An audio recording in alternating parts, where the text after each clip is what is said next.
Hello everyone. Today we will solve from question number 7 to 11 of exercise 10th B class 6 RS Agarwal में। इससे पहले दो video में हम क्वेश्चन नंबर 1 से 6 तक अपलोड कर चुके हैं, जिसका लिंक मैं आपको डिस्क्रिप्शन बॉक्स में दे दूंगा, आप वहां से कर सकते हैं। Now question number 7। The question 7 is if first, third and fourth term of a proportional are 12, 8 and 14 respectively, तो find the second term.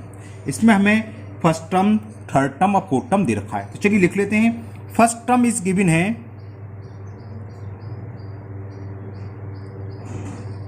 First term की वैल्यू दे रखी है 12, second term 8 and fourth term, और फोर्थ टर्म हमें दे रखा है 14। Find the second term. Second तो है फर्स्ट, थर्ड, ये थर्ड है, सॉरी सेकंड नहीं थर्ड है ना, थर्ड लिखिए, थर्ड टर्म है ये। तो फाइंड द सेकंड टर्म। तो मान लो let second term be X, और ये हमें गिवन है कि ये कैसे है, प्रोपोर्शनल में है। बिकॉज लिखना चल सकते हो, since given term in proportional, so क्या होगा, फर्स्ट टू टर्म में 12 इज टू सेकंड टर्म। अब सेकंड टर्म क्या है, एक्स, फर्स्ट टर्म और सेकंड टर्म का रेशियो वही होता है as third term is to fourth term, वही रेशियो होता है फर्स्ट और सेकंड टर्म में जो थर्ड और फोर्थ टर्म में होता है। ये एक्स ध्यान रखना, नहीं जल्दीबाजी में फर्स्ट सेकंड थर्ड एक्स को लास्ट में लिखो, क्योंकि सेकंड टर्म तो एक्स है, तो सेकंड टर्म की जगह एक्स आएगा। अब प्रॉपर्टी लगा दो, कौन सी, product of means is equal to product of extreme. तो product of means is equal product of extremes, या product of internal term equal to middle term, या internal product of external term, ऐसे भी लिख सकते हो। अब कुछ स्टूडेंट्स कहते हैं पहले आप प्रोडक्ट ऑफ एक्सट्रीम पहले लिख लेते हो, पहले मीन्स, इससे क्यों, इससे कोई फर्क नहीं है। देखो एक्स कहाँ आ रहा है, मीन टर्म में आ रहा है, तो पहले मीन में लिख लिया, जो वैल्यू हम फाइंड करने उसको यहाँ लिख लो, और अगर आप बाद में भी लिख लेते तो नो प्रॉब्लम, आंसर सेम आएगा। अब प्रोडक्ट ऑफ मीन्स क्या हुआ, एक्स इंटू 8, तो x into 8 is equal 12 into 14। Mean term कौन कौन से, सेकंड और थर्ड टर्म मीन कहलाते हैं, फर्स्ट और फोर्थ टर्म कहलाते हैं एक्सट्रीम टर्म, ये तो पता है, आप पहले कर चुके हो बहुत सारे सवाल। तो value of x will be 12 into 14 upon 8।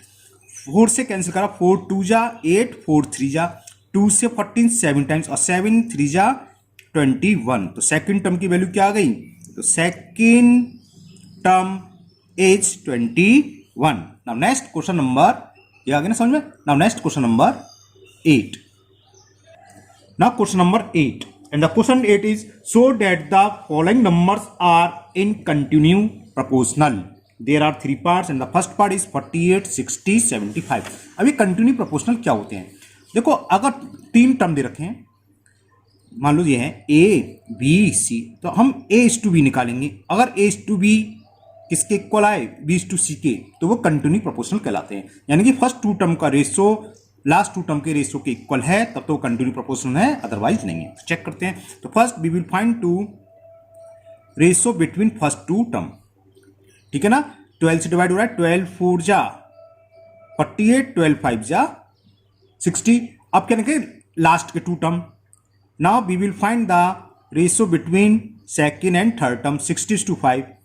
15 से डिवाइड करें, 15 4 जा 15 5 जा इक्वल आ गया। फिर लिखोगे since 48:60 as 60:75, so 48, 60 and 75 are in continue.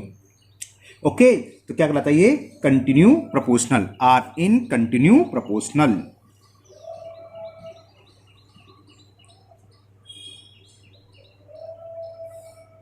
Okay, now second part, same second part है। सेकंड पार्ट में हमें दे रखा है 36, 90 एंड 225।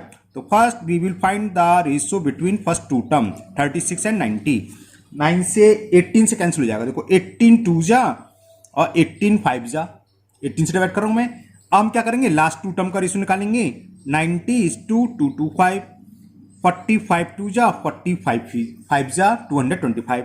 तो since 36:90 as 90:225, so this implies, therefore 36, 90 and 225 are continue proportional.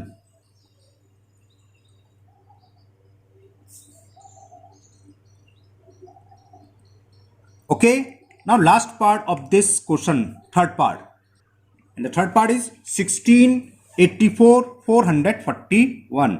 तो क्या फर्स्ट फाइंड करेंगे, first we will find the simplest form of first two term ratio, है ना, रेशो की सिंपलेस्ट फॉर्म। चलो उसे मैं ऐसे करके दिखा देता हूं, दोनों सवाल वैसे करें, अपन लिखित कैंसिल करके दिखा देना है। 4 से कैंसिल हो रहा है, 4 4 जा, 4 2 जा और 4 1 जा, तो कितना आ गया 4/21, means 4:21। Now we will find the ratio between second and third term. तो 84:441, इसका मतलब 84/441, 21 से कैंसिल हो रहा है ये।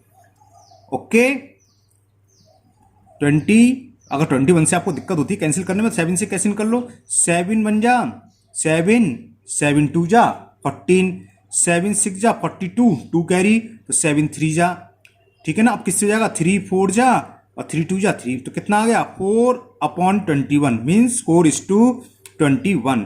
तो since 16:84 as 84:441, so 1684 and 441 are in continue proportional, are in continue proportion।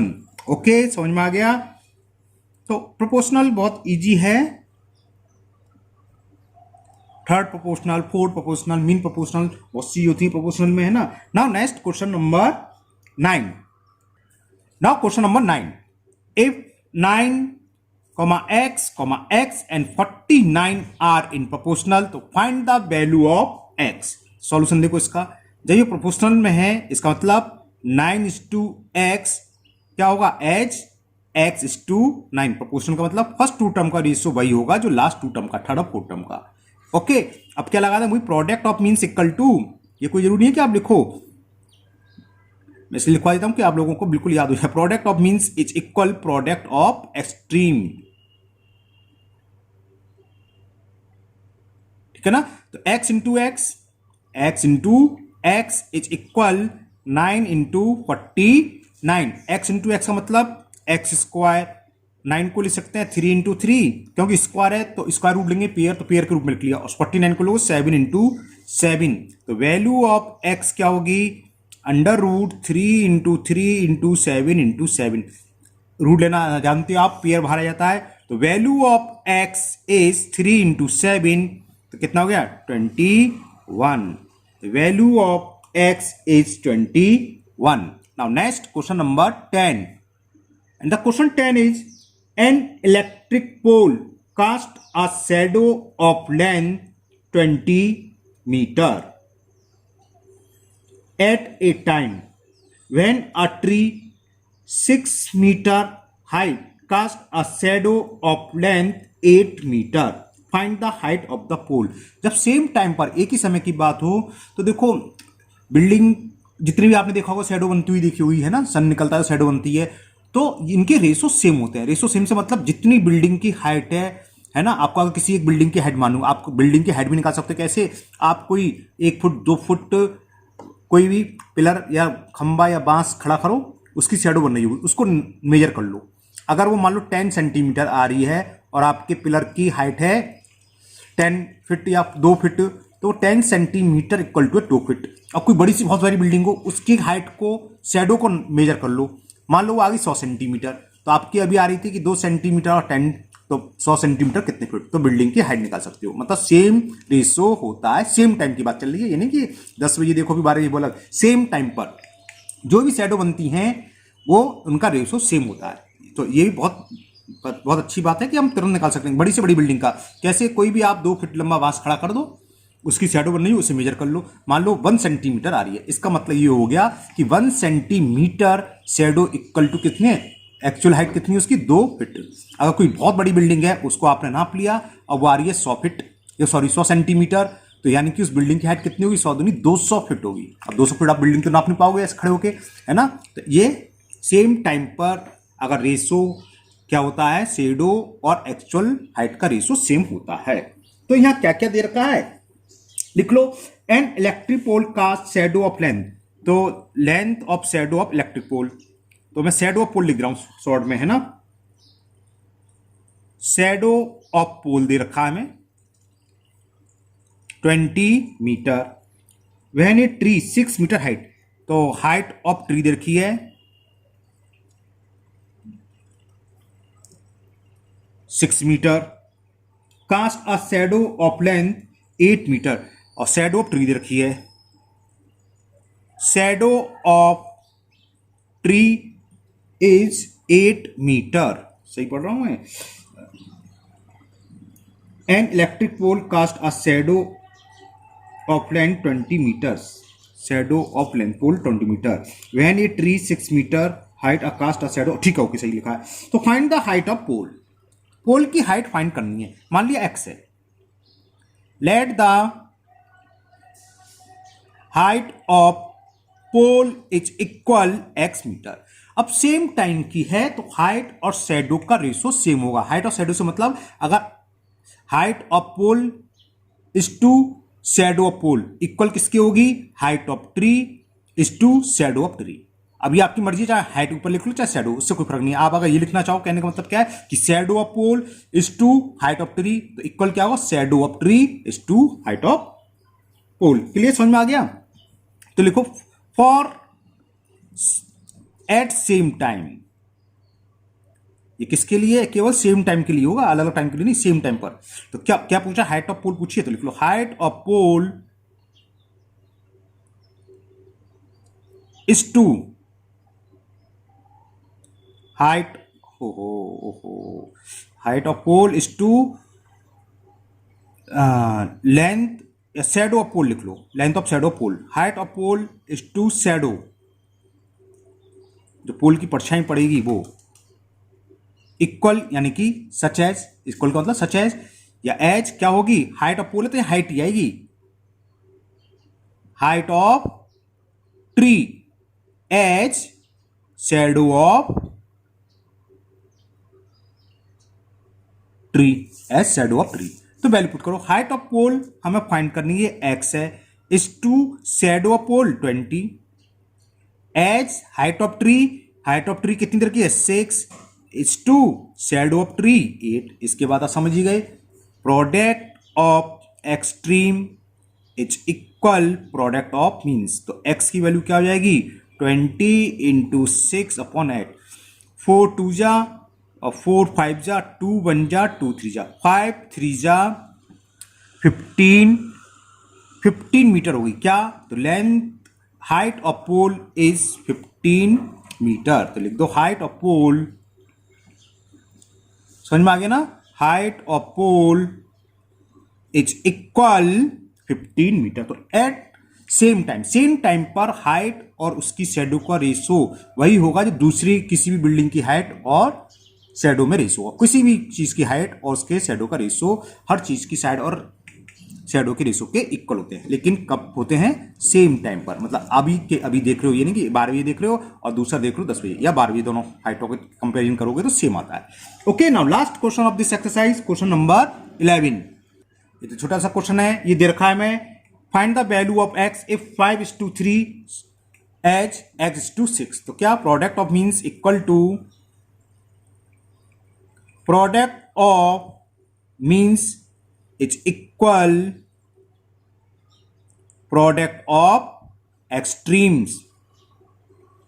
Okay, तो प्रोडक्ट ऑफ मीन्स क्या होगा, मीन में क्या 3 और x, तो 3 into x is equal 5 into 6, तो value of x will be 5 into 6 upon 3, 3 1 जा 3 2 जा, तो x की वैल्यू क्या आ गई 10। ये फाइंड करना था, find the value of x। तो वैल्यू ऑफ x इज 10।